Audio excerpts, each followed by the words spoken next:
1, and we're live! Hello all, and welcome back to the Sigil stream. My name, as always, is Mr. Harlan Guthrie, and I am here tonight with the lovely, the talented, the handsome Mr. Gary. Hello! We are joined once again by the enigmatic Erica. And of course, we wouldn't be here without Joe. Ladies and gentlemen, welcome to S5E Chapter 1. That's right. Tonight, we are going to be diving into the world of S5E.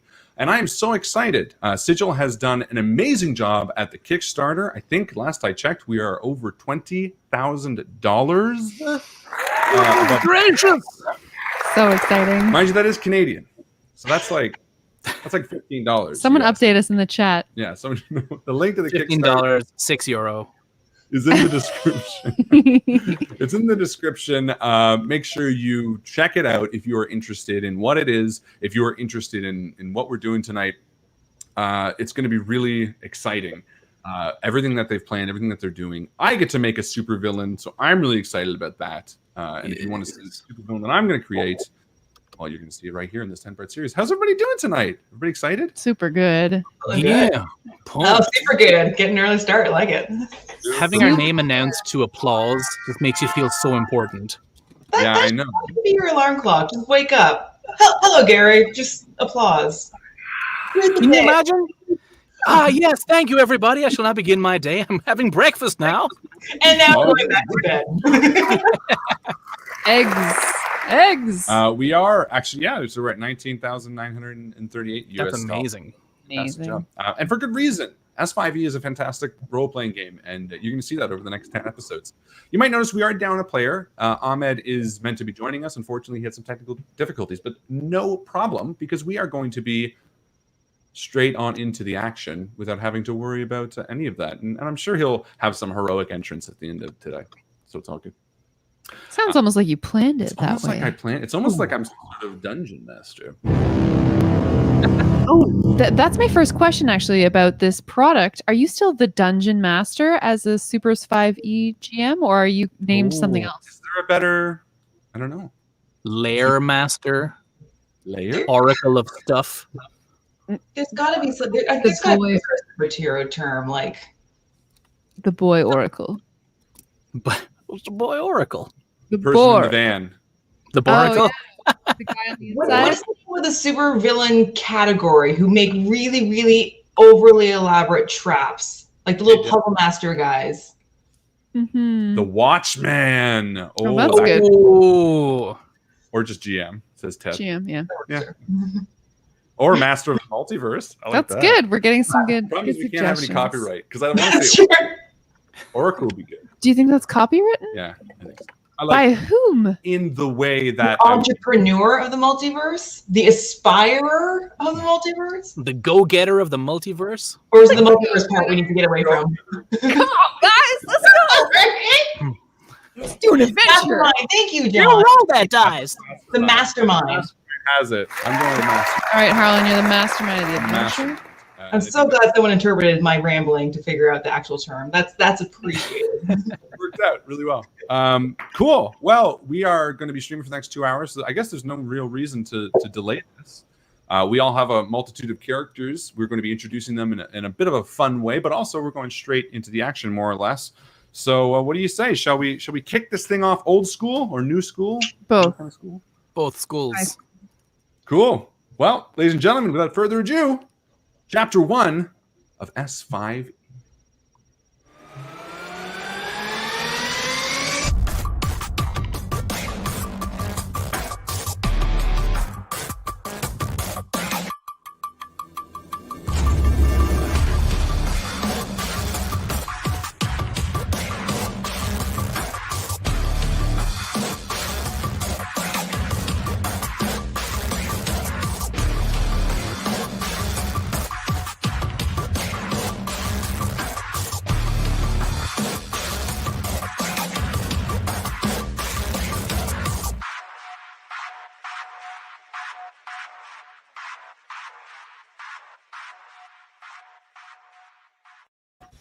Our city is without a hero. 6 weeks ago, the citizens of Vale mourned the passing of their greatest protector. For the past 15 years, their streets had been safe. As if from nowhere, at a time when the city needed it, the agent, a man who asked for no reward or recognition, arrived in the city of Vale. As if born from the ashes of this city's failures, he brought justice and peace to a place that was, to the eyes of the world, undeserving of it. Though his job was never done, the years brought threats that fell due to his actions. He was a hero who truly changed the course of this city. But no more. At first, few believed his passing. Some called it a hoax from some of his more famed enemies, but it was true. The agent had fallen, and his death rang especially painful for each of you.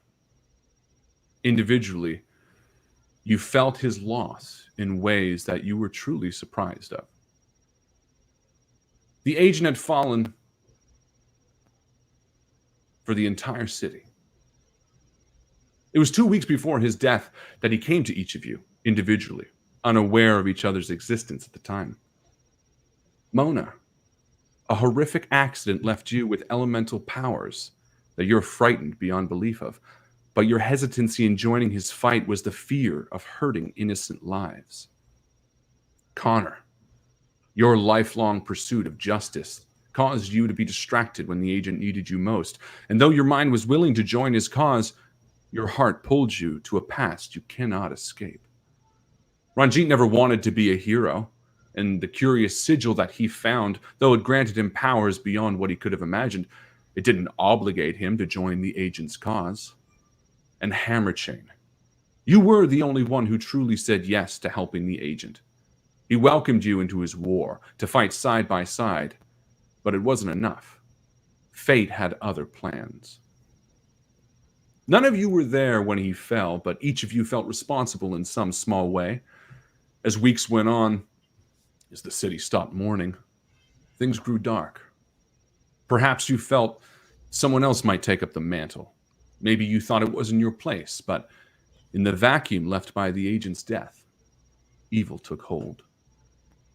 Hammerchain, you felt most responsible to pick up the pieces he left behind. Having access to his files and the keys to his base of operations, you took it upon yourself to seek out the others and form a team. Along with Connor, you each spoke with Mona to convince her to fight for a cause greater than herself. Ranjit, however, was not so easily persuaded. And as you all left to answer the call for justice, he stayed behind, torn by indecision. And so the night beckons you forward to form a team that would seek to retake the city from those who wish to see it burn, one fight at a time.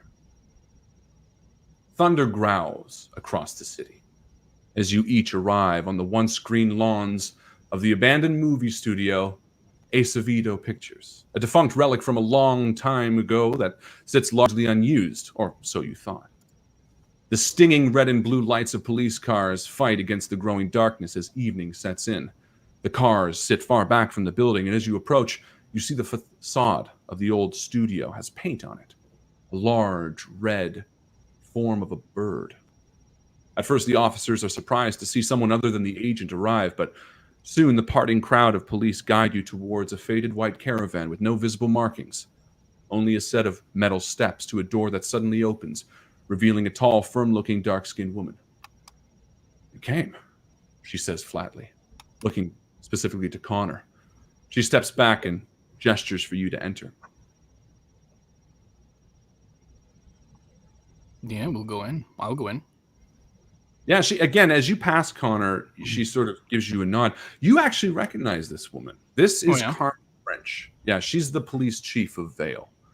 You've had sort of minor experience with her in the crimes division, you know, you kicking butt in the back alleyways of the city. But you've never had more than a few words to her. And yet, I think sort of the glance shows that she kind of knows why you're there. After all, she was the one who sort of asked you guys to come here. And she steps in. And did she come from inside the building to out? Yeah, yeah. So it's like a little caravan on wheels, you know, like a little police. But it doesn't say police on it because I feel like that'd be a bit too obvious. Yeah. That'd be somewhat undercover. Give a repair. Yeah, Exactly. So we're being invited into this like incognito, but actually pretty obvious police van. I mean, there's police all around this building, so it's definitely not meant to be hidden. But, and as she enters, she waves you when you enter, you see it's filled with monitoring equipment, and it's large enough to house, maybe 10 other officers. But as she enters, she actually, asks everyone to leave. And the officers stand up and all sort of file out. Some of them sort of looking a bit intimidated by the prowess of you three, and she shuts the door behind them, and sort of with a heavy sigh, she pulls out some cigarettes and takes a light and walks over and just sort of stares at the monitor as she talks to you. Chief French, Carmen, she says. There's a bit of like nervousness in her. It's maybe uncomfort. And as she continues, you sort of understand. 16 years, I counted on the agent's help. I'm hoping he wasn't wrong about you.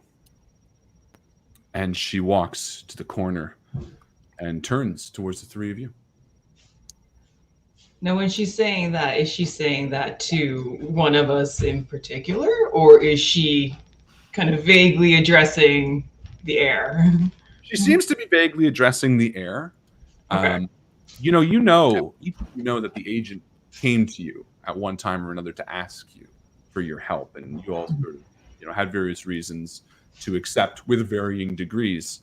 So, he seemed like the kind of person that would have a record of all this. So maybe some files got back to her, in the event of my death type scenario. Mona turns to the side where there's a carafe of coffee that just smells super burnt, and she reaches out a hand that is shaking almost imperceptibly and just pours herself half a cup of coffee. And she turns back to the police chief and takes a swig, and then she's like, I don't know what you heard. I don't know what's in there, but lay it out. Look, he thought that you could help. And I got to be honest with you. There's no part of me that ever liked needing him, she says as she glances at the monitors again. Most of them are just filled with sort of staticky shots of the outside of this building, floodlights illuminating the facade against the sky growing ever darker. And she looks back, she says, but damn if I don't know what's in there, and I wouldn't be... It'd be suicide to send my own men in. I know that there's enough of you type of... whatever you want to call yourselves, out there to do some serious damage if I send in a team. And believe me, I thought long and hard about asking 3 people I didn't exactly trust to help on this one, but fuck. And she turns around and walks back and says, I guess I need to ask first and foremost, will you help? Is there any hostility in her voice? It seems like she's a little bit intense. Yeah, but you can tell it's more an internal debate within herself than anything else.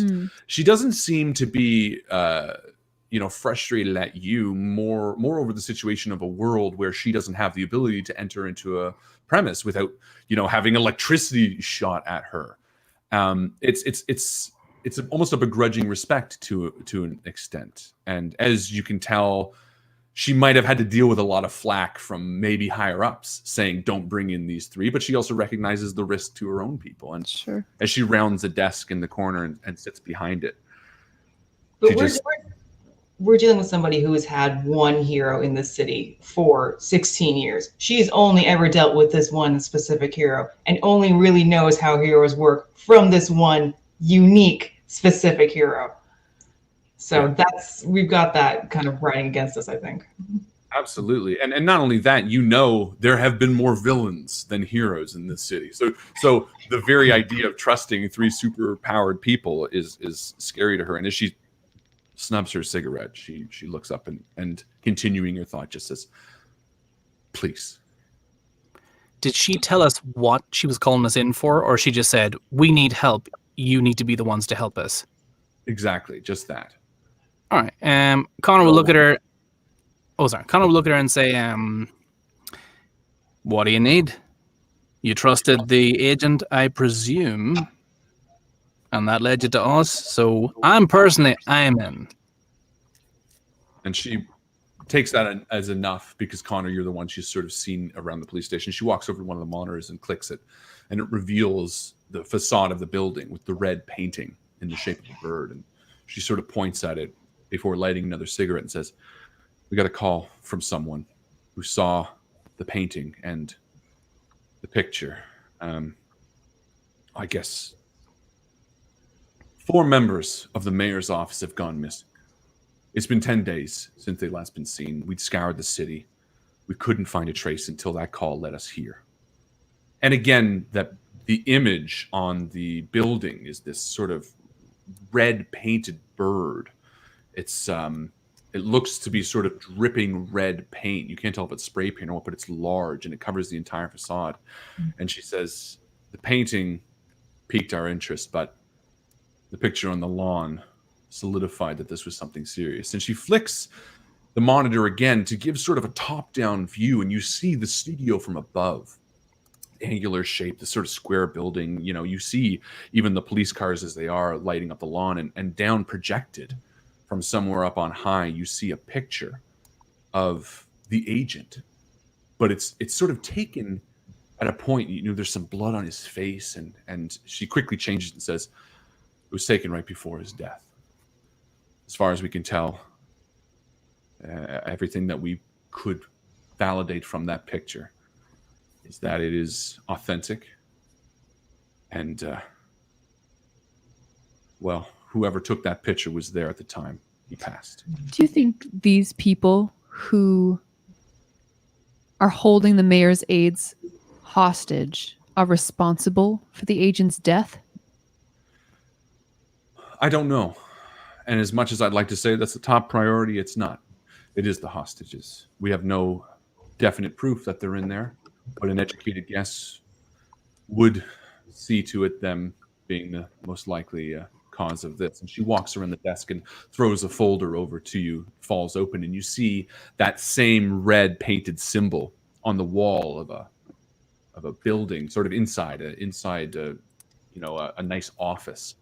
And she nods to it and says, "Those were taken at the scene of the kidnapping 10 days ago from the mayor's office. It's an invitation, but not for us." And she sits back in the chair and takes another drag from her cigarette. And what did they say when they contacted you? You said you received a call. It wasn't from inside. It was from just a passerby, just some random tidbit, I suppose. So You can you roll got a insight to see if there's more. Yeah, I'll roll insight. Yeah. First roll of the freaking game. Roll insight. Why not? I'm gonna roll insight, guys. I'm gonna roll a d20 and add my modifier. Do it. Here I go. That's a 4. Oh, Amazing. yeah. No, she sort of just says, "That's about it." She's like, Great. Good. just I didn't want to know that anyway. good. I'm trying to balance overthinking versus properly thinking, functionally thinking, because we're dealing with somebody like the agent in a city like this city with a commissioner, or at least our contact like this person. Mm-hmm. I don't really know who I'm supposed to trust here, just because I feel like this is a sort of level of intrigue, trickery. Yeah, that'll take a lot of she seems to really trust us really fast, is what I'm getting at. And I don't know if that's because she's supposed to trust us, or if it's because she's really planning to see if we survive and then send in the real heroes. Do I know her enough to know if she's like shifty or kind of weird? That's just how people are here. Yeah, well, why don't you both give me a roll? You can always, Erica, if you'd like to give me a roll, maybe insight to get her motivation specifically about that. And Gary, I'll give it a shot. Similarly, Gary, you could do history if you wanted to. Maybe your history with her if you'd like. Oh, I have, I think, advantage on those rolls. On everyday human knowledge rolls, does that count? Yes. Let's do it, because I have a crap modifier. That's my favorite. So that would be a 10 for insight. Would you like a 2 or a 5? So 5. Woo! Yeah. Advantage. 10's not bad though. Yeah. So Double digits. So you're trying to. So what exactly do you say to her to sort of prompt the answer that you're looking for? Are you the bad guy? Yeah. How many other people has the agent recommended to you? Are we the first? Yeah. And she takes that, she doesn't miss a beat. She reaches down into the desk drawer and pulls out another folder and tosses it over to you. And as you sort of leaf through the front, you see it's only got 4 profiles in it, and it's each of you. It tells me nothing. She says, believe you me, if there was anyone else that I feel could handle it, I would. This isn't just about us. If they do have those hostages in there, me sending in a team could only get them killed. I've seen the agent deal with people who controlled hostages with their mind, who made them walk off a building the minute that they were done with them. I don't know what kind of information you have in that folder there, but we're not the agent. I know that you said that these hostages have been missing for a week, so I shudder to think what kind of condition they're in. But we're doing nothing but wasting time here. Bloom puts down her coffee, and she looks at these near strangers. We're wasting time here, says the girl who poured herself a coffee. I was thirsty. I need caffeine first and foremost. It was instant. She just stirred it real fast. You didn't see her. Do you have creamer for this? It's pre-mixed cream. She puts down her coffee and she looks at her companions. She's like, you guys want to get coffee? Yeah, I mean, she's not, she's frustrated at the situation. She's not frustrated at you. You see her already sort of letting down her guard. She's uncomfortable with the fact that you are thrust together into this moment. But honestly, as you sort of say that, Mona, as you say, okay, let's get going, you do see her shoulders relax and a bit of calm wash over her. The realization that maybe there are other people in the city that can help against this tide. Because you have to remember, this has also been 6 weeks of this. This is now the breaking point. This is now where, villains have maybe been popping up. Crime is on the rise. It's been a field day. And now she's like, hesitant. She's nervous to get involved with another little group. Just before we leave, Connor will turn and just be like, you realize you're sending us in there to do our thing. If we go in there and do our thing and the hostages are fine, but maybe some of the bad people aren't, you're not going to cause any trouble for us. Because you asked us, remember that. She like shakes her head. She's like, look, no, you don't kill people. If you kill people, you never said kill people. What? I never said I'd kill him, but if an e-cop or 2 goes missing... Hammerchain is going to assure her everyone is going to be fine and relatively 90% intact. I'm fine with 90% intact. That is beautiful.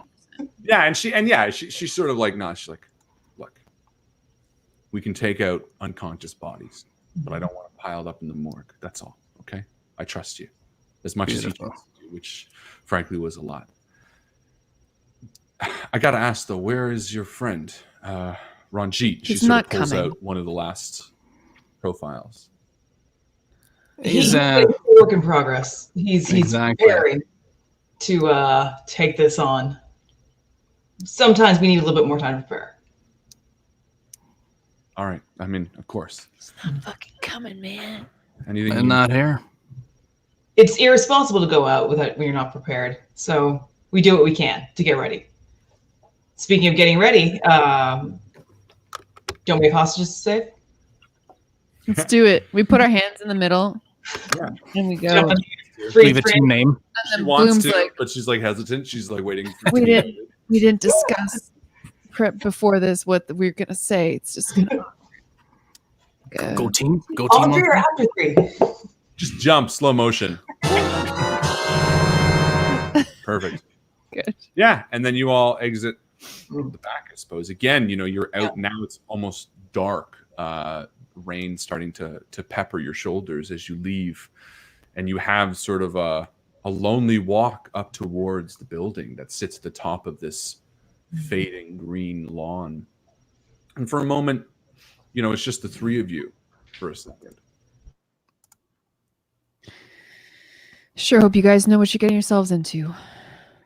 Should be fun. I don't think you remember. We're the ones who convinced you to be here. So as long as you've done this before, or you have some sort of all the leader strategy, we'll be okay. Lead. That's for both of you. I think Connor has a mask on, so you might see eyebrows kind of go up in the mask. I cannot interpret that. Yeah, Don't I worry think about your it. art, it's just like this. Right? Yeah.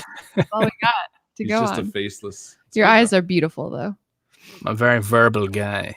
Mm-hmm. You approach the building. Tactical eyebrows. The rain is cold and bleak, and as you reach the front door, you see those large red wings painted above you, and you enter. Look at the tabletop. The front door closes softly behind you, and you're greeted by the decrepit and dank front entryway of the studio. There's another set of double doors before you, and for a moment, you're alone. The rain falling slowly outside. So this is an abandoned film studio? This is an abandoned film studio. All right, all right. And as far as we know- decrepit are we talking? Sorry, Joe. There's some stains on the floor. Is there like rain fully coming through the roof? Are we talking smell of mildew, ceiling tiles down, or Not where you're standing at the moment. okay? But No promises. no promises. Got it. Do we know this place? Is this a part of a chain, just one of many, or is this sort of a local theater that grew then got used? No, so this is a film. This is a movie studio. So this is in the golden age. This is film. There's a lot of stages and sets like that. So there would probably be there might be some premiere, areas where they would show some small cuts of a film. There might be some editing booths, and it's not like the 60s. This was probably abandoned in the mid 90s. And it's a place that you're familiar with in name, maybe, but beyond anything major, that's as much as you might have passed by it once or twice. And we're looking at a 20 by 15 foot room. Are these 5 foot squares? Yes, these are 5 foot squares. So we see ourselves in this little entry room. How big was the building that we just entered? Is it like a behemoth, like a sprawling, or Very is this just kind of like a Yeah. office type? No, it's pretty large. Yeah.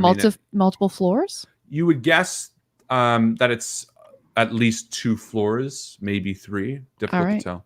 Yeah, we're using Foundry, by the way, and these maps are done by Alita Saxon. So well done, Alita. Thank you, fantastic. Alita. All right, just wanted some context. Cool. Context clues. We love Okay. context. All right. Should we move toward the L door? Yeah. Did you all get in yet? I think everyone's in now, right? I think we're all in. Let's just do a quick Yeah. little do-si-do. Do-si-do. Hammer chain? It's hammer chain? I'm dozying the hardest I can, but I cannot do. No do. Oh no. Oh, it's not working? No.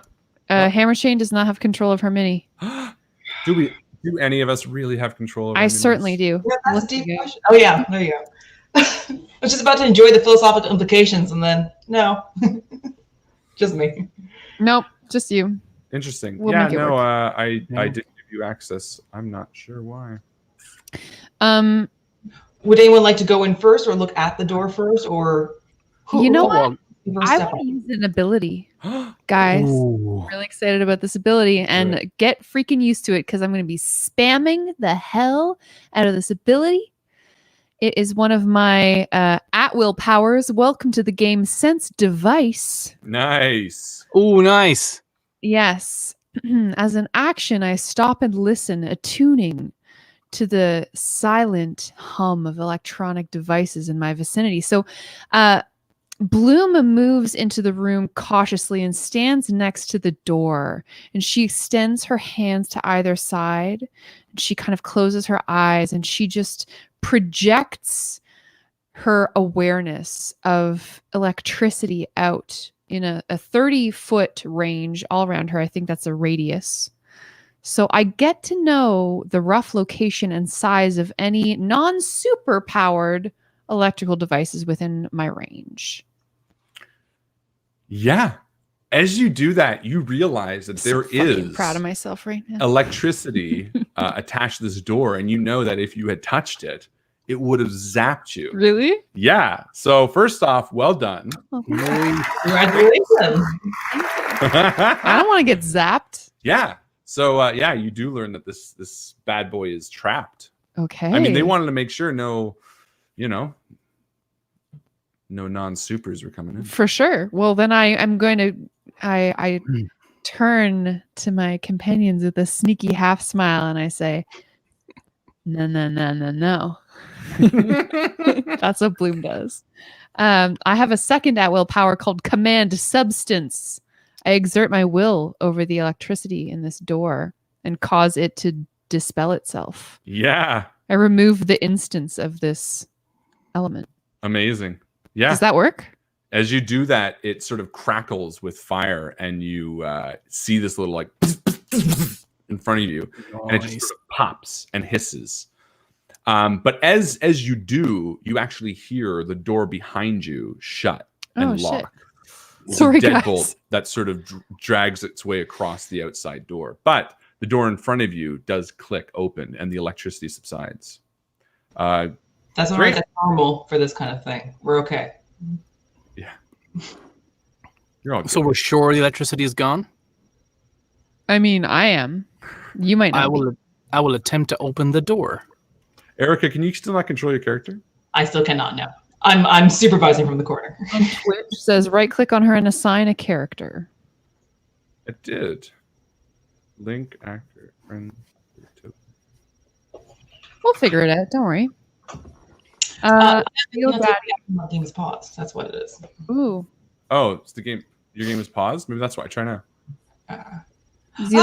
Oh, yay. Great. I'm apparently bleeding in a corner. Don't mind me. Pause. That's why. I'll be in that corner instead. Yes.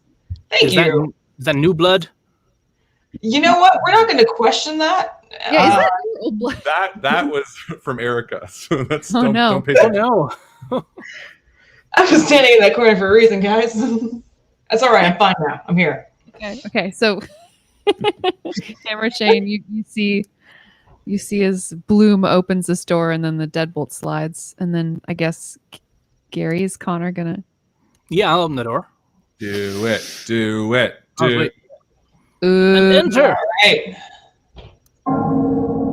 Whoa. Oh my goodness. Enter. The main lobby sprawls out towards you, and this is where you see all of a sudden the true decrepit nature of this building. This is where you hear the creaking pipes and the peeling wallpaper. The chairs that sit on either side of this now open doorway are torn to shreds just through time and fallen debris. You see drywall skidding across the floor where it's fallen in places, although the bones of this place are fairly strong. And standing above the lobby desk, which sits in a half circle, you see a woman tied up, her hands above her head. Her makeup is streaked from her eyes as if she's been crying, but she's passed out. Her head has sort of fallen to the side, and below her on the ground, again in that same red paint, is the visage of a bird. You also notice she has duct tape across her mouth. Now I have to ask, Bloom, we're on a first hero name basis, I assume, by this point? Oh, yes. Okay. What you just did for the door, you think you can do that again for her? I command electricity only. Electrocute her. Well, I feel like I took the time to rig a door. I don't know if they've done something to the chair or to her. That's a great point. Did I detect any other electric substances beyond the range of the door? It's 30 feet, right? Yep. So you would be able to check in here. Yeah, you do notice that there is something else sort of just at the foot of the lobby desk Oh. that seems to have piqued your interest. Kind of like where the little lines meet. Yeah. I don't know if I can ping this, but yeah, basically where the 3 lines meet. Right where around here. Where the bird's bum would be. Let's be honest. Okay. What kind of a device is it? I don't know if I get to learn that actually. Yeah.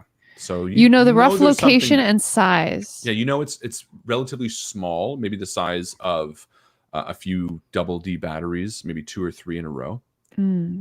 Just a moment. And Bloom gets down on her hands and knees where she is right now. Can I see it? Is it like underneath the desk? Yeah. So you get down, you feel the broken drywall bits and the gravel beneath your palms. And you look down, you see this small little blinking red device. Again, it's about the size of maybe a small I want to say coin purse. It's not really a recent reference. Like a doll's wallet. You know, like a coin purse. It's like a checkbook for everyone who's 50 years old. No, it's like half the size of a checkbook. Right. A small checkbook. Cool. I'm kind of a techie girl. That's one of my deals. And there's a new skill in this fun game that we're playing called technology. Ooh. Can I roll to see if I know what this is? Great idea. Okay. Well, I rolled a 9. Yeah, you're not too sure, Connor, but you kind of see her pointed out. Do you want to do a roll too, Connor? You're a techie. Yeah, I'm not a techie person, but I'll give it a go. What would I roll? I don't have that skill now, but I could roll it if in my life experience I've seen it, so I could roll history. Sure. I mean, that can be stretched. Intelligence. So if you don't, even if not intelligence, straight up, I believe. I'll do that. I do like that built on the whole. If you're old enough to remember that, yeah, let me roll history. If history is allowed, I have advantage. Or on just straight intelligence, it'll be. You know what? For you, I think we will allow a history. Oh, sweet. Because you have a very interesting character, which we're going to learn more about as the game progresses. Is he dice tree? Ooh. Oh man, I got 2 6s. So 6. Man. Yeah, so you don't know either. A little blinky. Well, I'm sure it's not that dangerous. Hammer chain, you want to make it all 3? I'm kind of taking a different angle for this. Okay. Hammer chain's not used to this part of the city. Like this is the big part of the city. He hasn't been here before, but he's feeling confident that the sort of person who would be deadlocking a front door once the other door is locked would not then put a bomb right under the lobby. That's probably something we're meant to, get us into the rest of the mood. Villains like that, showy people like that. So he wants to grab it. I like it. Hammer chain seems impulsive. Go for it. It's an educated guess, a very, very educated guess. All right. Was it here? Pretty much. Yeah. Okay. If he goes here, can he get it? Yeah. So as you reach for it, you recognize that you are interrupting a beam. There seems to be it's sort of a receiving device of something, and as you glide your hand across the beam, interrupting the signal for this device, nothing seems to happen. That's probably normal. It just seems and I mean you get it's a nothing beam. Well, it's one of those. It's a nothing obvious beam. Put it this way: you suddenly deduce with it in your hand, Hammer chain. You pick it up and you recognize this as a motion sensor. Okay. So far so good. We have one piece of the puzzle.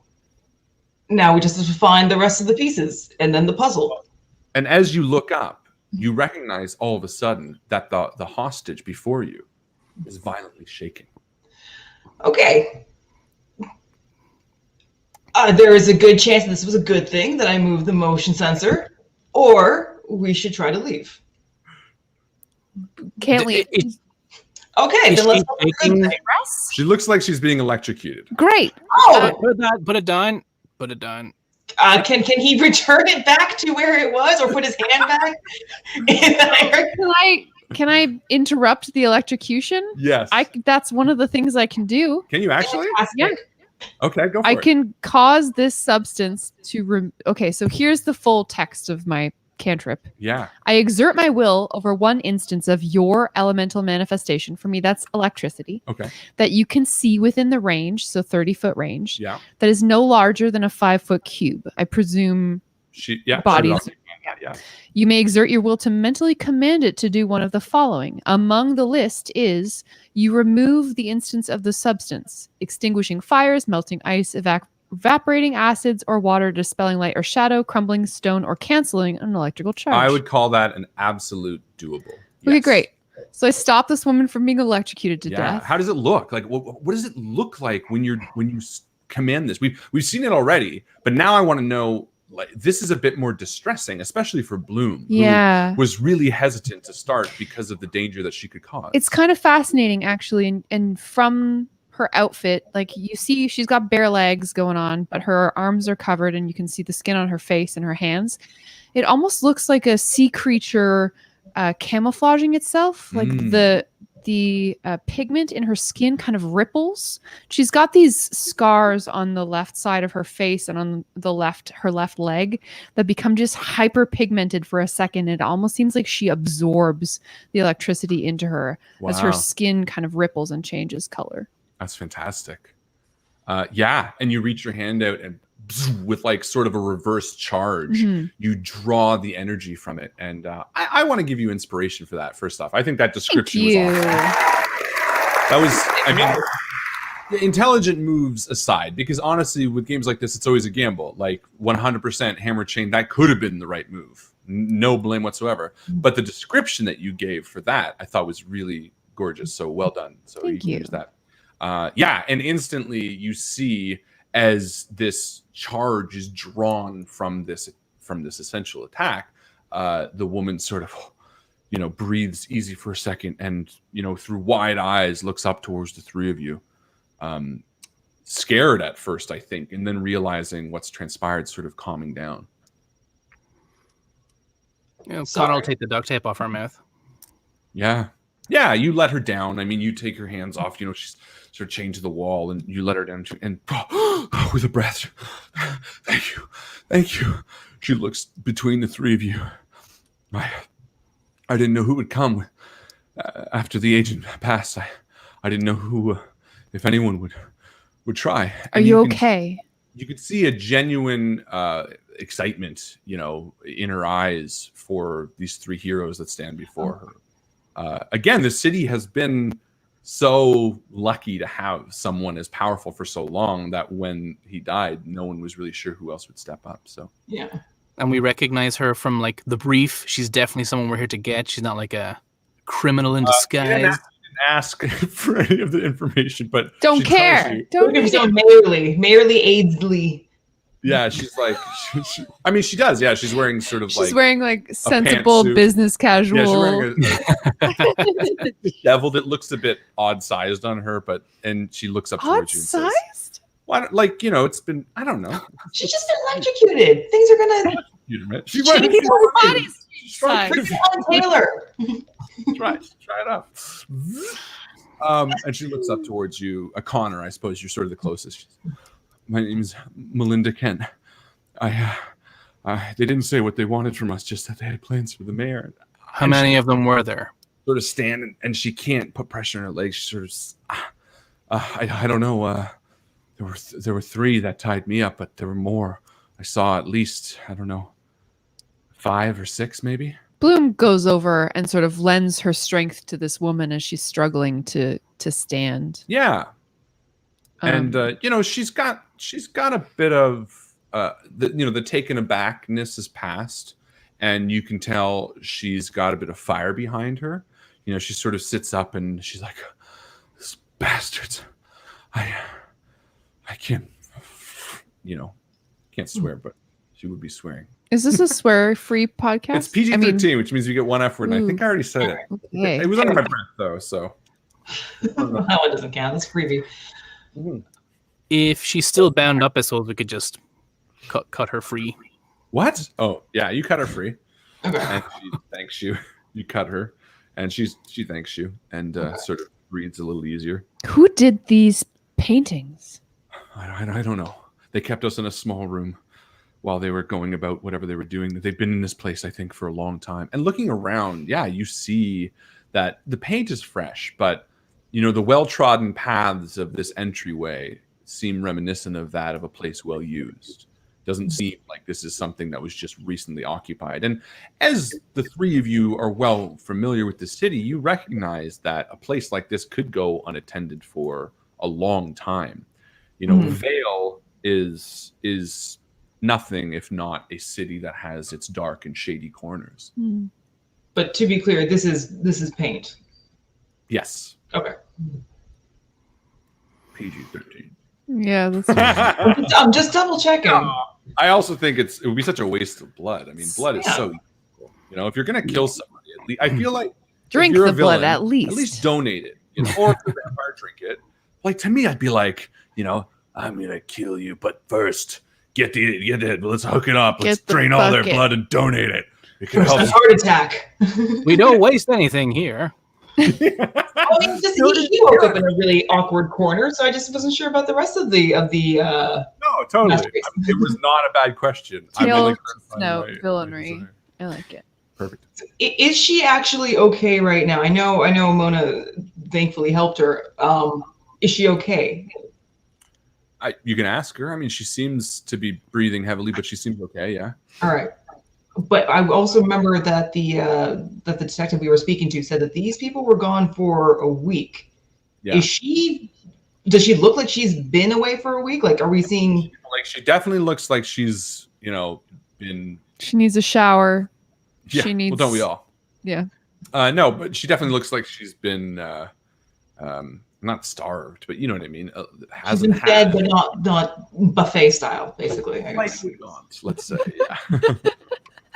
Slightly malnourished would be okay. That's fair. Welcome to the prisoner buffet. Just for you. Bring her out a grilled cheese sandwich every 8 hours. Here's your grilled cheese. And she motions to the door next to her, and she says they were using that room a while, but then they left. I think it might be locked.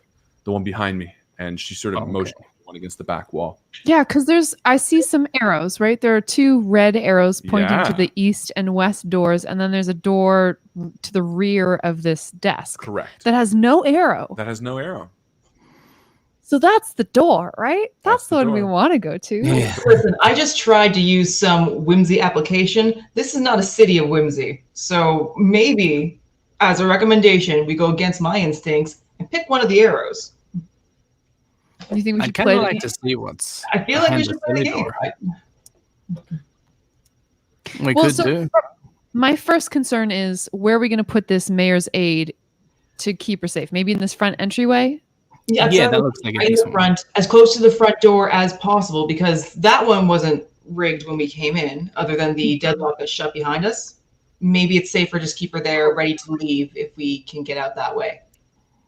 All right. So maybe we shepherd this. Do you have any other pertinent information you want to share with us? Anything about your captors? Anything that you think will help us? She's like, no. Well, like I said, that room that they were using behind me, they kept coming in and out of it, and then they locked it. No, one to the north might be a safer place to be than the front hall. No offense. Okay, so Mona goes and tries the door. Does anyone have any lock picking or?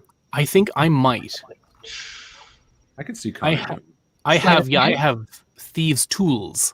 No, that would work. That would do it. That would do it. Found that. I have an axe.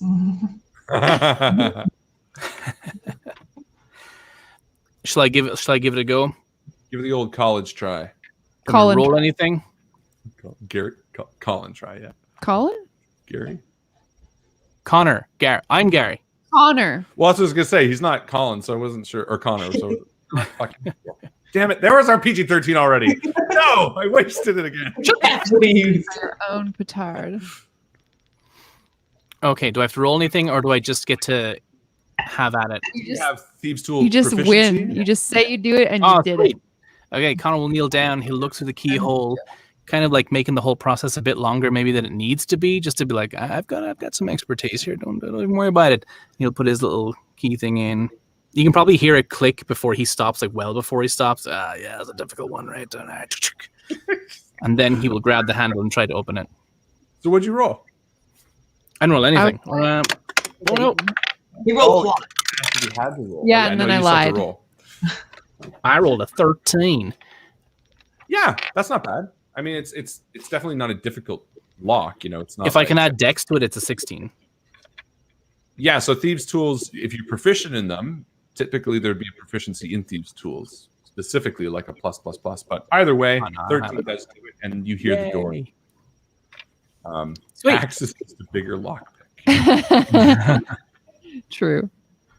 It's a child-friendly axe, though. Oh, I will. You wait and see. I will move. We're sharing your screen, so Should I go in just to see? For Yeah, a I mean, you second? can be with. I'll stay with the hostage. Yeah. So you unlock this door, Connor. Now I want to call you Colin. Sorry, No, it's okay. that's me. That's my all right. fault. Yeah, you unlock this door and you see that this is a back room. It's got a rough computer setup and a number of cameras. There's a terminal there, sort of sitting on the bar. It looks like they used this as a makeshift monitoring station. Okay. There's maybe like 4 terminals, 4 little TVs, computer setups that most of them show the outside building. You know, it's showing the floodlights, it's showing the police cars surrounding the building. But there is one terminal that just seems to be static. And you said there's cameras in this room too? No, just the monitor displaying the cameras for the outside. Are there? So it looks like there's a bunch of bottles on the ground. Yeah, this was like once a wine room. But do we have the impression that this was also like used by the perps to like eat and drink and hang out? Yep, it looks like it was a bit of an everything room. Again, there's a lot of time in this building, so it's possible that they were sitting here. And she, you know, the woman moves past you and like hops to a couch and just sits down.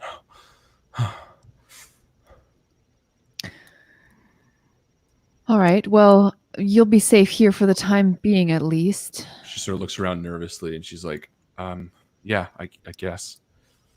Mona moves over. Can I see how nervous she is? Just because for someone who was just recently electrocuted and who saw people coming in and out of this room behind her, I'm a bit curious as why she thinks this is the safest place to be. Yeah, sure. Give me a roll.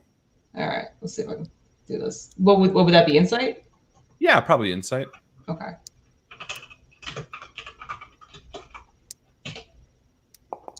Ooh. I got 14. That's pretty illustrious. Not bad. Yeah, you can tell she's nervous, obviously. Mhm. I think there's also a bit of excitement in her. I don't know if you can't tell if it's just the adrenaline of maybe being electrocuted about 5 seconds ago, or, you know, the 3 of you are superheroes again, and there is sort of this interesting element of like, you know, a superhero, a city that I thought was lost.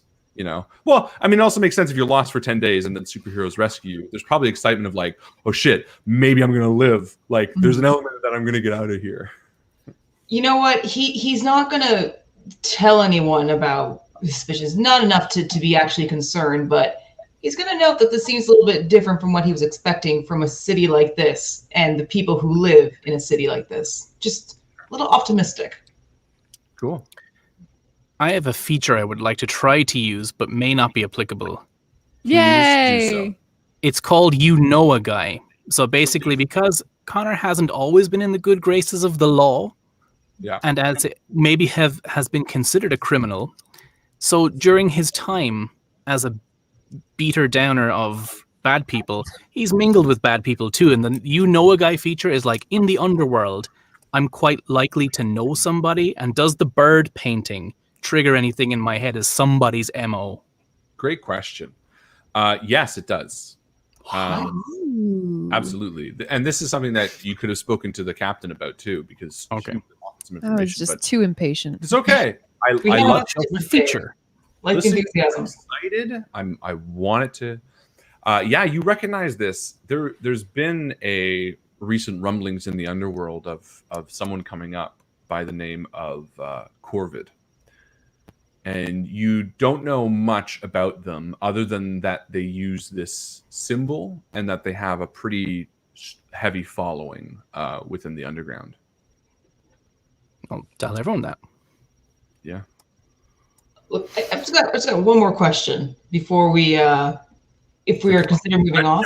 One more question.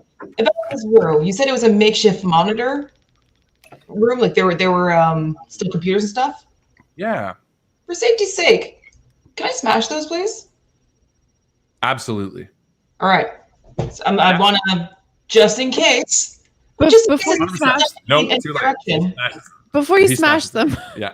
Oh, can I I just? want to do something with them. Okay. No. This was 100%. This was 100% Hammer Chain. But Wanted I to do s- it before you looked at it. Okay, that's fair. I did. It's fine. I was. You know what? If there were 4, I can get through 3, just as you say to stop. Spare enough. 1. We'll do this. How about this? Bloom, you do take a look at, and I think this could be cool inter-party, by the way, because I do think you should play up what is about to happen, because I think that is interesting. I think, Hammer Chain is a younger guy too, right? He's like in his 20s. Yeah. It's probably Yeah. 20 at most, really. Yeah, and I do think that there could be like, a bit of that young, like, oh, I'm going to smash this, and Bloom being a little bit, you're an older scientist who's been married, a little bit more patient. And I think as Bloom walks over, you see on the monitor, that 4th monitor, it has a passcode on it. It says require code. And sort of maybe as you're about to float towards the terminal to see what that last camera is fixated on, Hammer Chain comes over and starts smashing all the terminals. No. And I think before you can get to it, it just goes flying across the room. I don't appreciate the insult of you implying that I require repeated strikes. One is fine.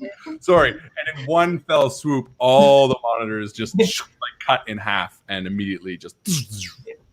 It may not be my axe. I may have to use it, but I know how to use it.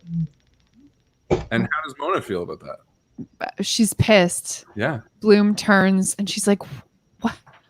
Did you not just see that I was walking towards these computers? Safety Are you first. I was going to try to use these interfaces. They could have been helpful. They could have been. Or harmful. Untold information here.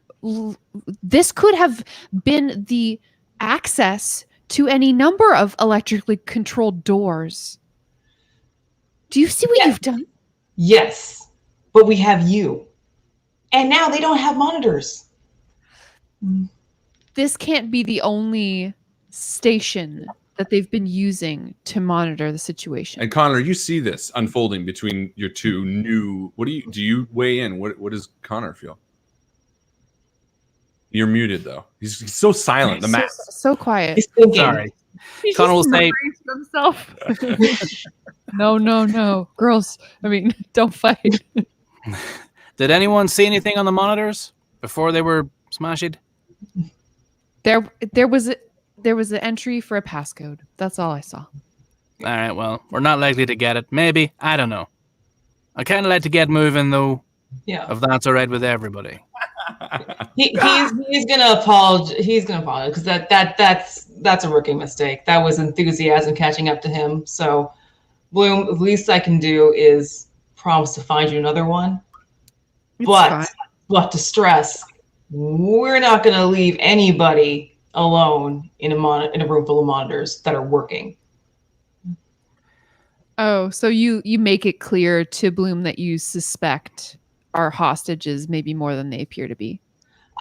Nothing more than my suspicions so far have not worked out too well, but this is one that I would still like to follow up on just in case. Sure. I'm just curious how much of that you let on to Bloom, because I don't think that's really occurred to her yet. If Bloom, if you want, you could do an insight roll. Oh, and then yeah, you could PvP. it or something, and then it could be We'll find out. We'll find out. deception hammer chain. Okay, let's see. Oh, please don't roll well for this one. And you could roll That's a 13. 13. What is my deception? It's not great. So 4. Yes. I'm not a liar. Late teens Yeah. boy being like, no. My eyebrows working overtime on this one. Yeah, so Not I can't quite do it, but just trust me, they're doing it. so Hammer Chain, you can let on to Bloom how much you think that would have told. You know what I mean? Like you can decide how much of what that just transpired came across. You know what you just picked up, the sense of I don't trust everything as being what they appear, is the most that I would be saying and most I would be trying to say. But I'm hoping from that you can extrapolate, you know, keep an eye on the hostage. Sure. As we leave the room and leave her there. You definitely succeeded. So you do get up that there's more. Okay. And you know, Connor's just standing there wiggling his eyebrow. He's like, I feel like he's like playing with his mask. He's like, He will do that quite a bit. Just be like adjusting There's it. like a Like hair in there that he can't quite get, and he's trying to get it. Every time he moves it, it's gone. Yeah. every now and then he'll lift it up and just scratch his cheek. so you head back to the main hallway. As, Wait, as we're leaving, Connor takes a lock out of his pocket and just like, do I lock her in? You know, keep lock it it safe. up. Is it too dangerous? I don't know.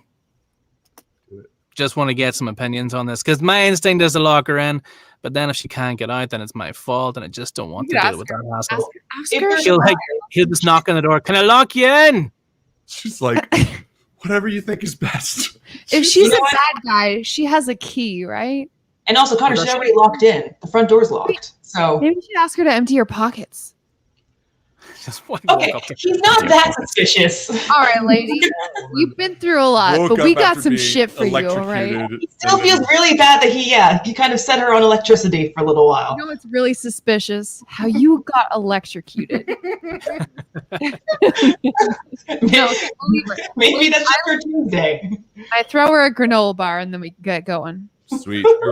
Take one granola bar off of your I Your do sh- have your 2 sheet. packed meals. good. Here's the buffet you were promised. Connor will like spin the locker on his finger, drop it, and try to surreptitiously pick it back up without someone noticing. Roll for sleight of hand. I can add my proficiency bonus to sleight of hand. Oh, natural 20! Oh, I yeah. see whatever that was. No! Yeah, no, you see. Oh yeah, I didn't beat. No. Mona just shakes her Yeah, head. you seem to have that. These All damn right. fools. Which way are you? Saw me. I don't Well, know. I that's don't a good question. I feel like Connor's kind of the de facto leader. I feel like the strong silent one.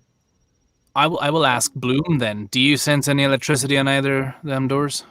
Good question. Okay, can I just bamf do Yeah, my it's power only both 30 sides? feet, right? Yep. So yeah, no, you don't really feel anything. I'm gonna use that in terms of like traps and Mundane people with mundane cell things. phones and No, stuff. I don't think I recognize the utility of it. I don't think you're gonna be able to like get a cell phone from a bad guy's pocket. We'll just say they've all like when they get in here, they're all like, "Hey, empty your cell phones, put it in the bucket." Everyone, no, Roger, put it in. That's no fair. texting on the job. So all the villains are cell phoneless. For now. Okay. But now, Connor will go to the door we're closest to and attempt to open it. Seems as good as any. all right, it is unlocked. Before we go in, Too late. Just kidding. is it actually too late, or is it? Okay. Well, it depends what before you go in. I just want to look at the paint real fast because I want to see how somebody may have painted it, because maybe they were painting it kind of away from themselves and actually went into one of the 2 doors. You do a really solid look, and you can't tell. All right, that's fine. Lead That's on. like typical Bob Ross wet on wet right there. I had no way to check that either. I was just hoping somebody else would be smart. Could be. You plonk in. All right. I will not let them go in alone. Oh, sorry, that's not my screen. I was doing that too. Why can't I move? Oh, you're touching the video. Yeah. Yeah. It's like someone's trying to touch a monitor that's not like a touch screen. Yeah. Why isn't it? How come? Why is it not?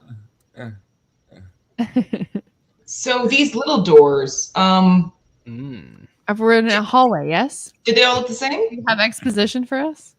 I mean, yeah, absolutely. You enter a dark hallway, and as the light fills the room before you, you get an odd, unnerving sense that you are not alone. There's a pool of water, maybe 30 feet before the doorway, that sits fairly shallow between two doors at the end, and the hallway curves to the left at the end of it. Beyond that, there are 3 doors to your right and 2 to your left. Cool. Bob, So traps on these doors is within the realm of Bloom's power. Is that correct? Electrical traps. Electric ones, yeah. If it's like a big knife that's going to stab you when you open the door, I'm not going to be able to figure that out. I can probably help with that one. Oh no, knife trap. Home Alone shit, there's like a whole bunch of stuff that's not electric. You right? figured it out. That's my supervillain, Kevin McAllister. That's like a big adult He's boy. just- no, Nice, my only weakness. Barrier. Kevin McAllister is a nightmare human. All right, we get the sense that we're not alone, though, right? You said, Yeah. like, it's unnerving. can I roll perception and look for like cameras and stuff? Absolutely. I'll give that a go too, but I will not. Can I do as it well? now. Yes, everyone can roll everything. Ooh, Yay! 19. Fuck it. 10. Yeah, Connor, you take a look around. You don't see any cameras. I'm 21. going to go to the edge of the water, but not into the water or touching the water. The water. I want to see it. How deep is your love? Huh? Yeah, so you go to the water. So first and foremost, hammer chain, you do a 21, you don't notice any cameras. Okay. And then Connor, you head to the edge of the water and you do a whatsy? I was just going to stand there, and if Bloom is coming, I'd be like, Bloom, that's kind of your area, is it? I mean, I could look at it, but I wouldn't know what I'm looking at. I see 2 tracks, is that right? No, the tracks are just This is flavor. like By the way, reflection. again, this is a map done by the amazingly talented That's Alita. awesome. It's So- beautiful so This far. is a good map. I'm looking at it going, I don't trust it. That's fantastic. I love that. Like I'm there. Well, Foundry also has some wonderful lighting assets. So, speaking of, and actually I should say this is important. This Friday, another Sigil Spotlight with myself and Ellen. Come by and check out. You have a chance to win a copy of Foundry. So if you like this, program, make sure you come by. Your chance to win. Back to the game. Yes. Yeah, it's water.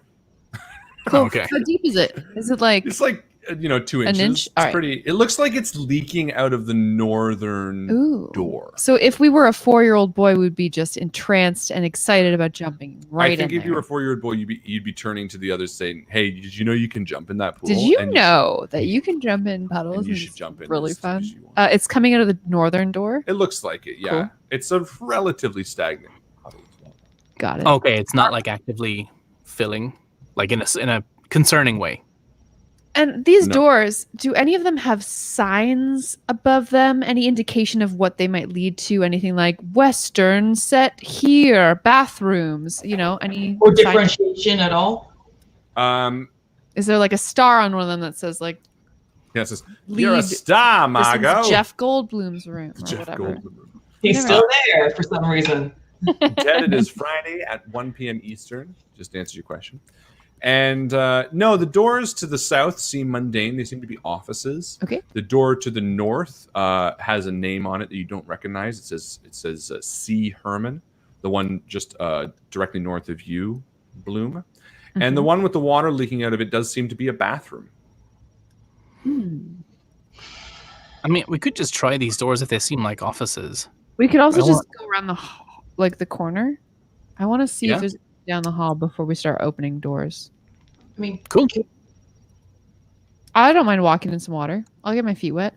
all right. As will Connor. All right, stop Oh no. right there. Oh, no. Thank you very much. You have triggered a trap. No. Bloom, as you step forward, you hear a little ding as you realize that there's a wire about This 3 inches is off the Home ground. Alone shit. Yeah, there's a wire about 3 inches off the ground, and all of a sudden, you and Connor No, Connor. have a Oh, no. net fall on you. Shit balls. Yeah, Can Can we try an acrobatics or athletics roll to get away from the net, or is it just a super fast Right net? before it falls, you can both try to give me a dexterity save. Oh, man, I think I got expertise Ooh, 17. in athletics. 17. Yeah, perfect. Oh no! Oh no! Let's see if we can help. What's that? What did you get? I got like 8. How big is this net, though? It's a 10-foot. It's 15 foot. Like so it's 6 everyone but inches you. wide. I know that's specifically why I stopped where I did. Is there any chance that as the net's falling, I can kind of like drag it out, like using the axe, just kind of push it? Because so what happens is Mon steps forward, Connor gets trapped in the net, and at the moment the net touches the floor, these 2 doors open. Oh! Some bad guys. Everybody for initiative. I will do no such thing. Oh wow! Nat 20 for 23. No way. No. Be like, Okay. you're doing great, guys. Here's the thing. This says I can do initiative with advantage. Does that clearly just mean I'm rolling twice? Yep, and you take the higher. All right. Hang on. Let's see. 15. 15, not bad. Nice. Okay, what did you get, Gary? 23. 23. What did you get, Joe? I got a 7. Nice. It's better than 6. It is. One more better. Proud of myself. Gary. Perfect. And the enemies. Bloom, just for sake, I'm going to move you here so you can see. There's another person. There we go. Got it. All right. So, Gary, you fall in this net, or rather, this net falls on you. However, both doors open, and you see there are 2 goons to the south in these double doors, and there is the bathroom door swings just next to you. You can't actually quite see in, but you get the sense that someone's in there opening the door. You are first. Now, you are stuck under a net, my friend. Yes. You can try to do a strength test to try to break out. Can you cut the net? That would be your action, or you can try to cut it. Yes, if you like. I'll try cut it. Sure. And I have a survival knife. Oh, I do too. So just it's a pretty. attack? I'll tell you this: it's a pretty meaty net. Okay, so as I'm holding it, do I get the kind? Is it like almost like so fibrous that it's just like this is going to give the knife some trouble? It's got some hardy hit points. I'll put it that way. Yeah, let me try. Because this is modern day still. It's so funny. I think my impulse is always to go to like medieval, but it's like if you get netted today, they use metal in those. You're not getting out of that. Those are heavy ass. If you're in a situation where you get netted, they're going to net you with something that you can't cut out of. Yeah. And they were expecting, not cops, more cops. Yeah. Exactly. Can this be stretched to athletics, or is it pure strength? It's a strength saving. It's a strength check. You can do it if you really want. Yeah? Yeah. Yes. Let's give it a go. Oh my goodness gracious me. 15. 15, yes. So you managed to get yourself out of the net. It falls by your feet. I'll say you move as well. Whether you go out the other side. But that is your action after you May I bonus action a at will power? Sure. I am going to do True Strike on this goon with the hood. Yes. Do it. I'm gonna point at him and feel advantageous towards him. Yeah. What are you gonna do? Well, it's a bonus action, so all it does is when I attack him next time, I'll get advantage on my first attack roll. Advantage. Brilliant. Okay. All right. Good Hammer job, chain. You are standing in this hallway. Your friend just clambered out of this net and pointed to someone in a doorway. Now, you can't really see anyone from your position, but you know well enough that you are about to get into the shit. What do you want to do? So I definitely don't want to be anywhere near that net. I don't trust that net. Is there any chance that I can jump from that to over where we're in front of Bloom? Do you want to do maybe like a perception roll on the net first? Because yeah, absolutely, it's free. Of course I want to do a perception roll. Yes. Give me a perception roll. Oh, let's see. What is my perception? Just because I don't want you to over worry about a net. You can just give it to her for free if you want. No, because I was looking at this. That's a 20. Yeah, so you get real hesitant about this net at first, and then you look down. You realize it's pretty mundane at this point. It's a net. It's done. It's on its ground. Good impulse, but you're fine. All right, that's good. That's good. I have instincts to overcome my other instincts. All right. I would like to just get right on up to the doorway, and if he's the first guy I can see, I just want to get in there. Just quick check. Does this guy look mayorally assisting? No. Great question. No. Okay, well, I'm gonna just kind of start swinging. Yeah. Yeah, you take a big old hack at him. Attack. All right. Blasting. Good old kid-friendly bludgeon to the stomach with this axe. All right. So if I am rolling properly, it should be bludgeoning damage. That's the best. Oh yeah. It's my 9-year-old sister. So I'm not going to give her a sharp axe to play with. That was me. That is not great. That is a 7 to attack. Oh no. Yeah, no, you take a swipe at him and he sort of just steps back, but you can see the sort of the shock in his eyes as you rushed him. But yeah, no, unfortunately you do not hit him. You know what? That's okay. I feel like you have both had a bit of a moment. I want to give you a chance to collect your bearings. This is me helping with that. Perfect. Is that your turn? You moved and you attacked? Yeah. Perfect. Joe. Ooh, I get to go before the bad guys. There's two guys, at least. What's that, sorry? I get to go before the bad guys. I missed what you said, Erica. Sorry, I at least let you know that, there's two guys here, just so at least you know. Perfect. Good call, Sorry. Not everyone... Yes, you go before the bad guys. Bloom, what do you do? So I can see in through these southern doors, the double doors, to the gentlemen who look evil and attacky. Yeah. The one has been injured somewhat. No, Both not all. shiny and new. Everyone's shiny and new. Great. He got a warning swipe of stay back. Don't do anything you don't want to do. Yeah, Bloom is not taking any chances with these two. She is going to stretch a hand out, a hand that is enervated with crackling lightning bolts, and they lance from her hand out towards this the guy who's not in the hood, the guy who looks like he's got a little pike over his shoulder. Yeah. This boy. Yeah. She's going to try to hit him with a blast of electricity. Go for it. Here we go. Nothing to say after that.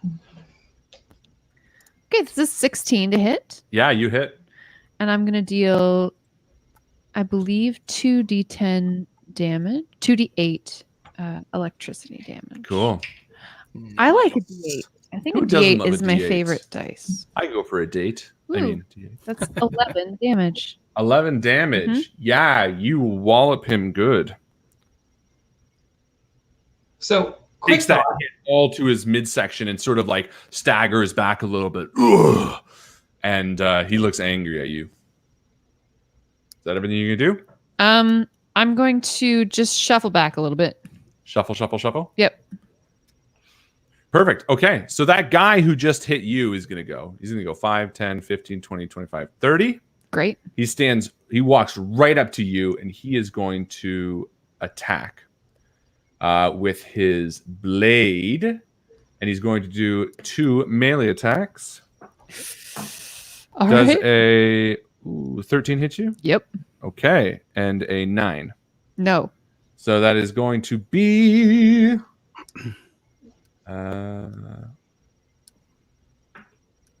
6 damage All right. I didn't like that very much. as he slices you across the tummy. Then this guy standing in front of you, Hammerchain, he is also going to attack you. He didn't like getting swiped at. Just gonna move over. Oh my God. Honestly, the second I started hitting him, I realized maybe I should have asked him if he was a bad guy first. But this answer's bad. Oh yeah, they're bad. They want to take you down. So he is going to hit with a 12. Does that hit you? That does not. Okay, yeah, he misses you. Awesome. He's angry and he sort of just looks you dead in the eye and he's like, I like your axe. I'm going to take it. You can't take it. I'm borrowing it. From my sister. It's on. And then, Gary, you hear movement from the bathroom right next to you. Goodness gracious. Great balls of fire. That's right. He's going to, I think he's going to step out and he's going to move down the hall. So he's going to, well, he'll move this way. Let's go like that. So you're going to get an attack of opportunity on him, actually. I will do it. Yeah, I'll just hit. I have a baseball bat. I'll hit him with it. Fuck yeah, that's awesome. Have you always had that, or are we just seeing it now? I was probably somewhere in there, you know. Okay, all right. He's My got a weapon kind of of bulky choice. look. Good one. So it just adds strength to it, yeah? Oh, yeah. Wow. Oh, goodness. The fuck. Fecking rolls are not good today. I like 8. Yeah, no, you swipe at him and he just sort of like steps back. And as you lock eyes with him, you see there's a bit of like a red fire behind his eyes. And he moves down the hall and sort of shifts north. Ooh. And he looks back towards you, Gary, Connor. And he looks around the hall and sort of in the corner, there's an old monitor. It's like an old, broken monitor. And he points to it and he picks it up and he fires it towards you. Oh shit! Yeah, he's going to hurl something at you. Instantaneous 90 feet, and it is going to be an attack. We got another super in here. Oh, yeah, baby. Oh, man. Here we go.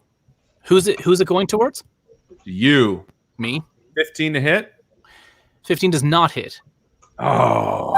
Woo! Yeah, the monitor smashes against the wall behind you, sending little pieces of shale from the walls to the ground. And he like looks at you angry as you see the red fire in his eyes again. Top of the round, Gary. It is Connor? Connor took that personally. That's your fault. So Connor's gonna run and try to get in front of this guy. All right. I imagine him. Huh. Nice. Now I have a question. And I have an answer, my friend. So I have an at-will power called Unarmed Might, which is technically a bonus action. Can I take that first and then hit him? Can you do a spell attack and then a regular attack without spell? Well, I just want to do I don't want to do a spell after it, or should I do a regular action? Yeah. I want to cast it because it gives me a +1 d4 to unarmed strikes. You're not attacking him for the bonus action. No, I'd like to do the bonus action first if that's possible. If it's not, I'll just attack him and cast it. Yeah, that's fine. But the bonus action boosts to your attack? Yeah, so what it does is I channel my strength into my fists and feet, and for the duration I can roll 1d4 and add my strength modifier in place of normal damage of an unarmed strike. But then I get a second attack after that. Absolutely. Yep. I want these. You get it. And you're rolling with advantage, right? I don't think so based on this. Do I though? Because of your bonus action last turn? I didn't pick him. The other guy. Oh no. Do you lose that? Can I just be like, takes his backsies, it's on you now? No. I'm guessing I will give you a bonus action to move it. So, but your effect would still stay on the guy to the south if you kill this guy and go down there. Okay, so I will unarmed might, and he'll kind of flex a bit, like, and then he'll try and punch this guy, and so I'll do an unarmed strike on him. Okay. And I suppose oh my god, well 5 doesn't hit, does it? No, unfortunately not. You know what, though, Connor? It looked amazing. It looked really cool. Good job, Tell us man. how cool it looked, actually. Okay, so since I used I made an unarmed strike, I get to make another one as a bonus action, unless I've used up my bonus action for this round. You did use a bonus Cool. action. Okay. Oh, no. I'll just flex in front of the guy and be like, "Yeah, let's go on down." Yeah, and he looks back at you with the same level of intensity. You're like two gym bros. Beautiful. Hammer Chain, you are standing in front of this angry-looking gentleman. Yeah, who's definitely attacked me, who's definitely free to return fire on, as far as I'm concerned. I'd like to just hit him again, if that's okay. Absolutely. All right, let's see if I can do it this time. That would be amazing. Contribute a little to the team. That's been hit, right? What kind of gross die is that? A 16 to hit. 16 to hit does hit. Sweet. All right, so I'm going to be trying to hit him again with that axe he loves so much because he has excellent taste, and he was not sarcastic about that. That's the wrong one. Sorry, that's the wrong You do one. damage now, right? I was very excited for a minute. That's wrong. Hang on. That's okay. Wait, wasn't that damage? No, that was just a d20 again. Yeah, that was wrong. Yeah, so you want to roll. I'm not sure what your damage is. D8? That's a D8. Yes, it is. There we go. Not bad. 7 on pink die. 7? 7. Plus 5, which is math. That's There you big. go. Sorry about that. No, that's good. Yeah, you do a hearty swipe across him. All right, thank you. This is a great time, and Colin pointed out to me, this is a great time to also talk about what classes we are. So Ooh. you just swiped at this guy. Erica, what class is Hammer Chain? He's a martial artist at heart and in person. yeah. But he has a special weapon, right? He does. It does. He is known for his namesake, the Hammer Chain. He comes equipped with a chain and ordinarily a hammer, an impressive sledgehammer. He doesn't have that today because his sister decided to borrow it, leaving him with her wonderfully Play-Dohed axe, beautifully intricately designed, very pretty princess. It's called Pretty Strawberry. He knows all these details because he's been left with it. So he's using that. It's still in the family. He still knows how to use it, but it's different from his usual style. I love it. So good. Amazing. So yeah, you do a hearty swipe to this thug, and he sort of steps back, clutching his chest. Covered in glitter. Covered in glitter. He's got glitter all over him from the axe. That's great. He just sort of spits some blood. And it is Joe. What does Bloom do? She's standing right in front of this guy. Yeah. Bloom is going to try to deal some more lightning damage with a touch attack because this guy's right up next to her. Oh yeah. Absolutely. With a 19. Absolutely hits. Bloom, she's reeling from this knife hit to her gut, and she grabs her stomach with one hand and she says, I don't care about scars. And all over her body again, these scars just flame to life with color. And she reaches out and she grabs this fool by the neck. And she just starts electrocuting him. I'm going to do 2d10 damage. Nice. Unfortunately, that's only 6 damage. Oh, Yeah. damn. 6 damage. Yeah. I mean, you hurt him quite a lot, but he's still standing. He's just sort of like jittering back and forth. Mhm. Stuck in your grasp. That's what I do. Very cool. And then you let him go. And now it is the enemy's turn. So the guy in front of you, Hammer Chain, he is going to attack again. He is not happy about being nearly cut in half by you. And he's never going to wash that off. It just stays forever. It just stayed forever. That's going to be a 13 to hit. Is not to hit me. Oh, and he angrily just Oh. swipes at the air as well. He's like, "Argh!" It's like petulant almost. But he I is can going see him coming from a mile away now. He's very visible. yeah. The other guy is still in front of you, Bloom. He is going to try to go for you as well with the same sort of swipe attack. That will be a 22 to hit. Absolutely. How many hit points do you have left? I have 19 right now. Well, he So I'm just takes okay. out another 5 from All you. right. I started with 25, which is not bad, but Here I am at 14. Yeah, he swipes you across your chest, and again, you feel that sort of searing blood pain. is just seeping through my diving suit. Meanwhile, Connor, the gentleman before you, is looking very angry at you, and he reels back with his fists.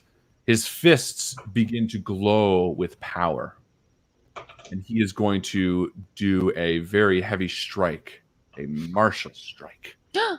Here he goes. He hits you with that would be a natural 1. Natural 1. Oh, man. Yeah, no, he whiffs it big time. He takes a big old reel back, and matching your energy of missing everything, he misses as well. But like he's so cocky about it too. He's like, "I'll show you how to do this," and he like pulls back and he goes to do it and just totally whiffs it as well. And you guys have this moment where you're like looking at each other. Now, was he intentionally trying to whiff it to show him how that's done? No, he's okay. He's humble, just as I am. Gary, top of the round. What is Connor's class? Let's hear a little bit about him before you do another attack. You're muted, my friend. You got to lift up that little shade in here. Connor is a kinetic, which is like someone who hones their body over a time to become very proficient in, like, I personally am quite agile, is the one I picked. Except with nets. Except with nets. And Connor, if you see the art, also has big hunky metal arms for a reason.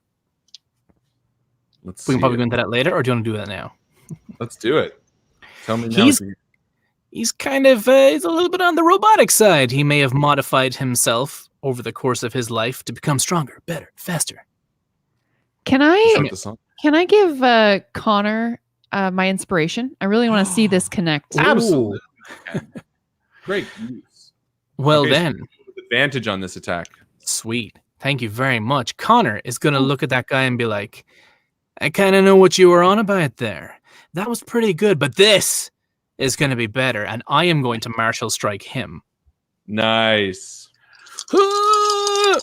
With an unarmed strike. Yeah. Punch his head off. What'd you get? I got a 4. But I also got a 1. No! For 1. Oh, man. Wait, what is it with all your bonuses? You get at least like a plus 12. Hold on. Let me see. I have plus 4. 8 is the highest I got. Yeah, no. Jesus. Yeah, you pull back, and unfortunately you miss. And then again, there's like that makes you scary. Is there like a silence after this every single time? Yeah, I was just like, watching something. No, they're doing like cool dodges though, right? They're not like just failing. You know, that trope movies where like the hero is fighting a mirror of himself and they match each other blow for blow.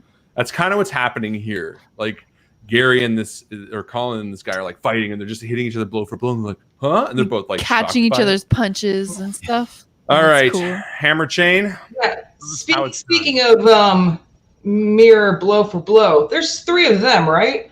Yes. And 3 of us, right? Yes. One of them seems a little bit controlling over kinetic forces. One of them seems a little bit martial artistry. And I'm sure I can't see the other one in the corner, but he's just knife boy. Yeah, he's admiring the balance, I think is what he's gonna say. And with that, he's gonna swing at this guy again. Nice. Kill him. I mean, no, 90%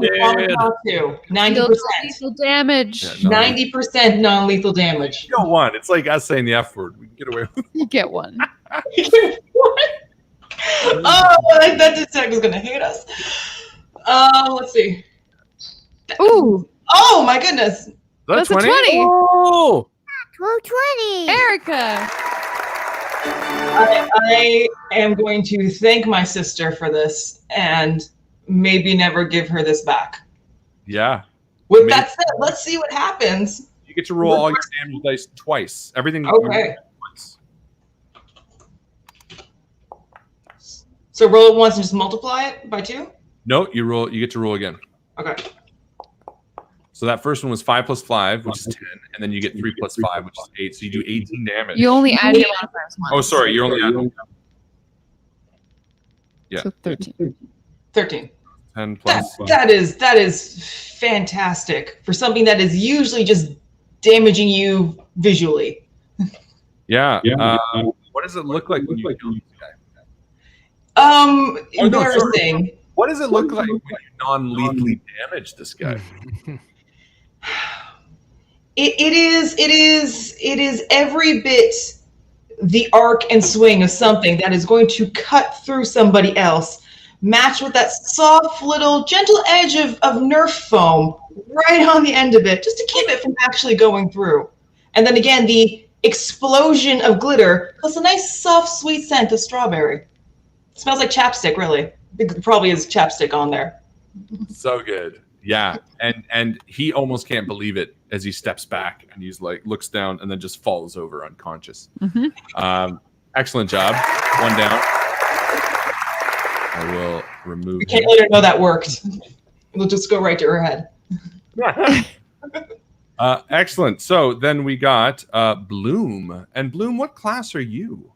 Ooh, Bloom is an elementalist. So elementalists control one area of the natural domain, as it were. So the different elements.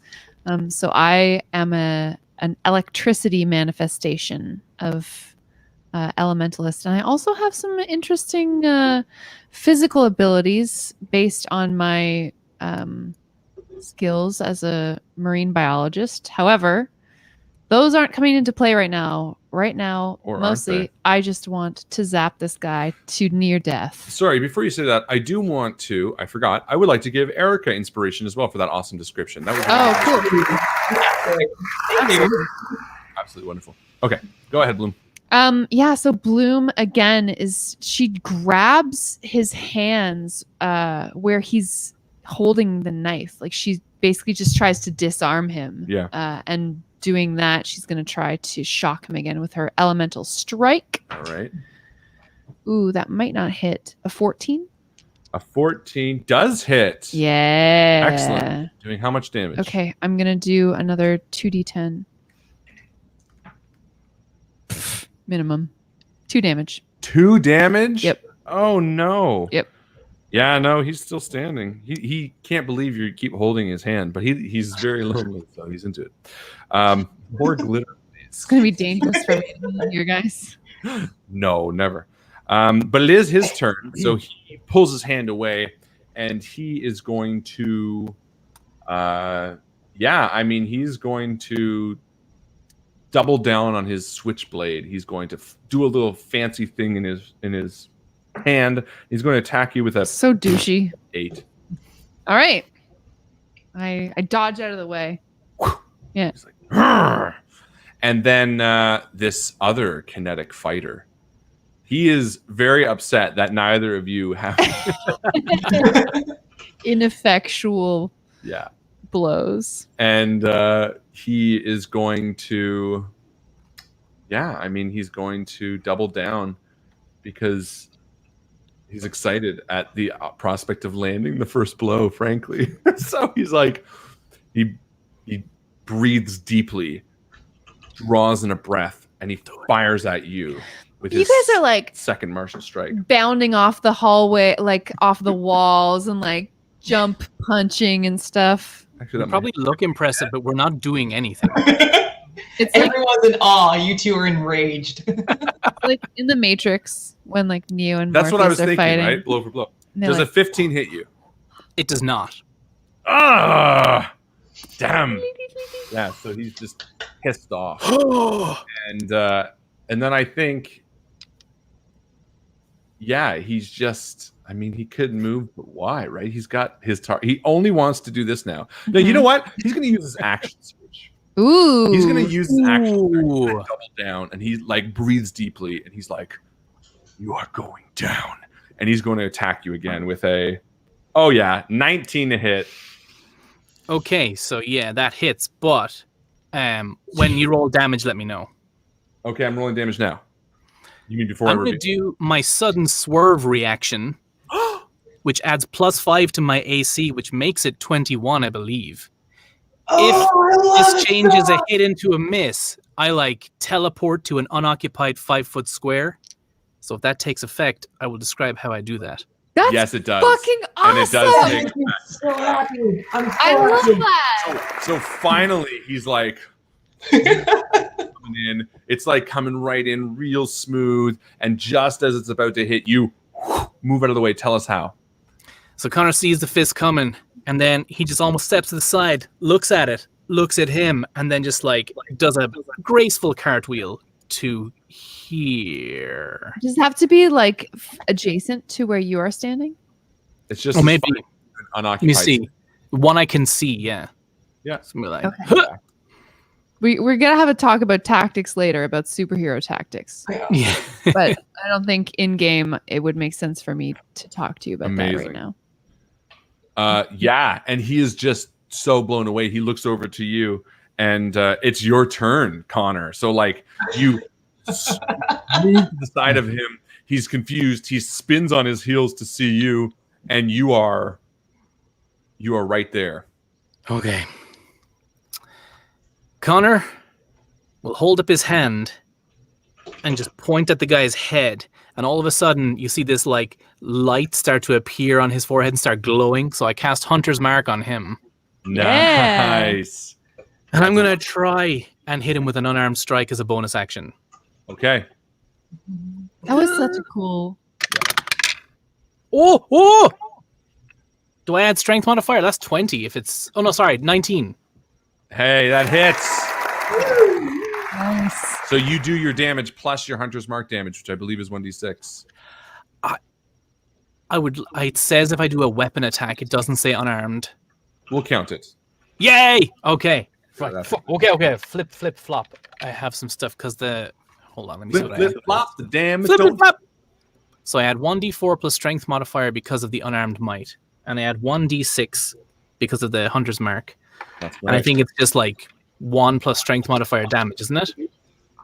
Yeah, whatever your strength modifier is. Yeah, so you'll take 3 plus 10 points of damage. Nice. That's such not a- bad. That's such a good combo of like the miss, dodge, Yeah. hit. And I mean, it happens in a second. You know, he swings at you, you sidestep, you move to the side of him, and then you just whoop, and his face sort of turns off. You know, you see a tooth go flying into the corner.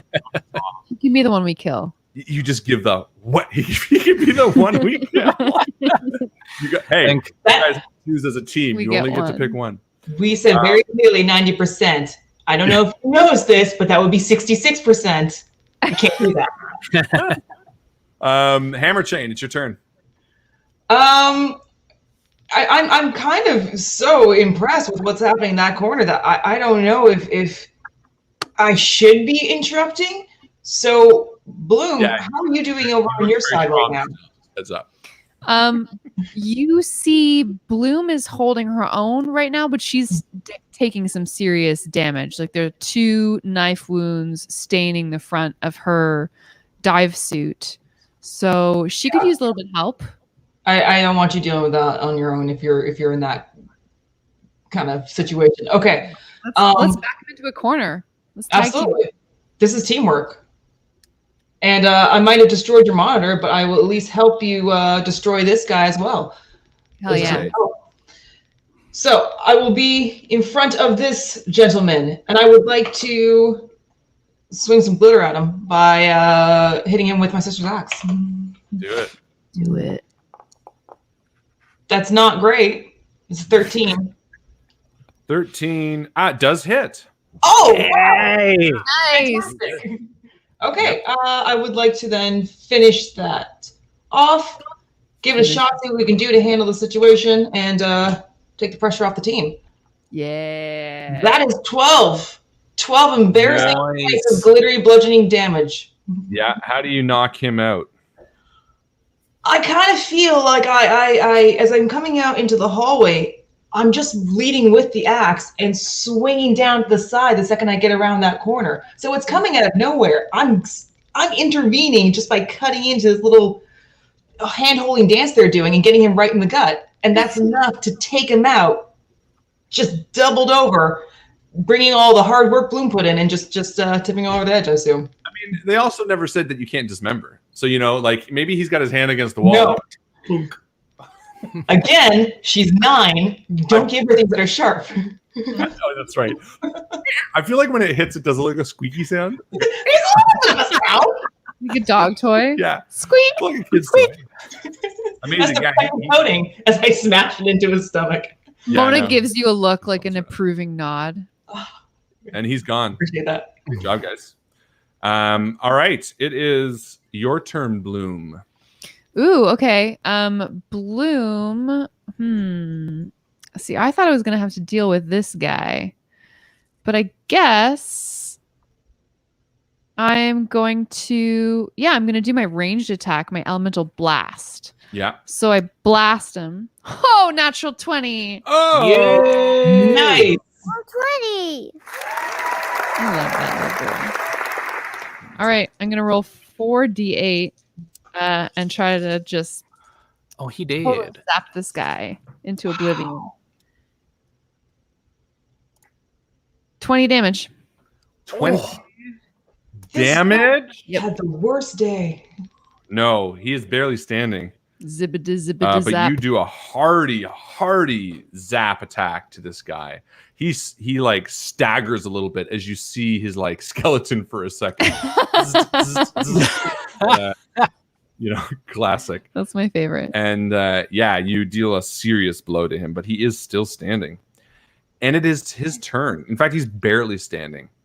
And you see Connor, he shifts away from you. He takes the disengage action, so you cannot attack him. He steps back. And he steps back and he steps back. And he's sort of moving towards the other hallway, maybe. But he stops and turns around. And as he does, he says, "You have no idea what you are in for.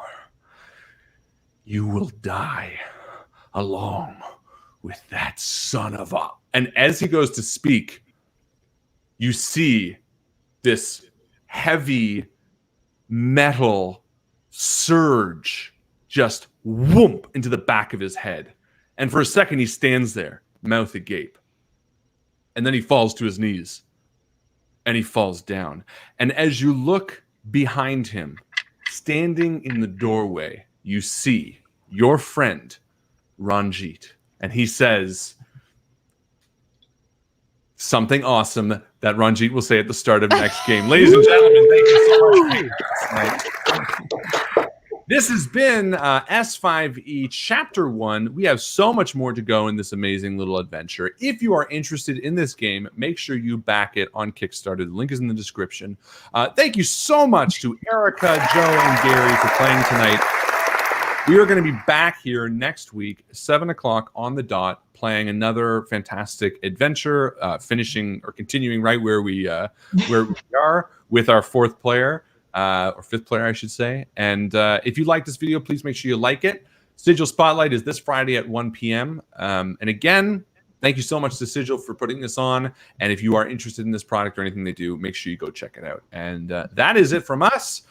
I guess, as Gary always likes to say, oops, go for it, Gary. What's the sign off? No pressure. Bye-bye. Bye-bye, everyone. Yeah.